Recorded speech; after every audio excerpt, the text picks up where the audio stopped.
ئێرە ئەو کۆڵانەیە کە عومەری خاوەر و کۆرپەکەی تێیدا گیانیان لەدەست داوە. بورهان حەمە ساڵح کە برازایەتی و دەڵێت عومەری خاوەر 8 کچ و دوانەیەکی کوڕی هەبووە لە 16ی سێی ساڵی 1970 بۆ ڕزگارکردنیان بەشێکیانی بە تراکتۆر ناردووەتە دەرەوەی شار و خۆشی و کۆرپەکەی لە ماڵەکەی دەرچوون و لە بەردەم ماڵی دراوسەیەکیان کە ئێرەیە گیانیان لەدەست داوە. 16ی سێ ئیتر کە بیر لەوە کاتەوە کە لە شار بچنە دەرەوە مەکینەیەکی خزمانیت بە دوایانە ساقی ناوی بەختیارە بێت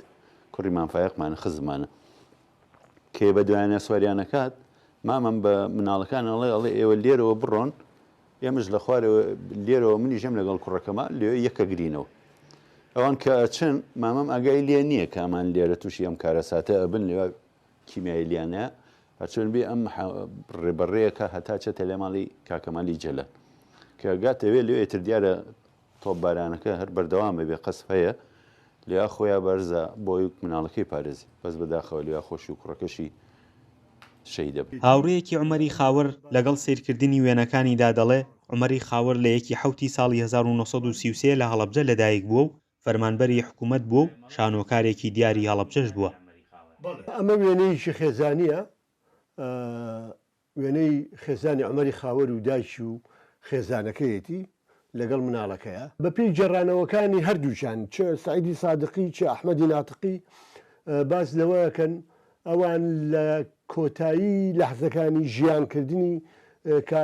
عومەری خاوەر بەسەر تەرمەکەەوە بوون. سعیدی سادقی بۆ منی جێڕایەوە وتی ئەو کاتێمە گەشت ناوێ دەنجێکی لەرخەرلەرخی لێوە هات بە کەسێرمانە کرد بە چاو داوای هاوکاری لێکردین. ئێرەش ماڵەکەی عومەری خاوەرە کە ئێستا وەزارەتی شەهیدان خاوەندارێتی لێ دەکات و ماوەی چەند ساڵێکیش کۆمەڵەی قوربانیانی کیمیابارانی هەڵەبجەی تێدا بوون. خواویزیمان لەکەوتی تر نابینمەوە وتم خوا گەوری ئیشەڵا یەکە بینینە چۆنێک نابێت ئێمە چوین بەرەو کانی قوڵکە کە ڕۆشتین ئیتر 20 بۆ 12 قەسفەکە دەستی پێ کرد لە دوایەوە ئیتر مامەم بەداخەوە نەخۆی و نەمناڵی کەسیانم نەدی هەمویان شەید بوو.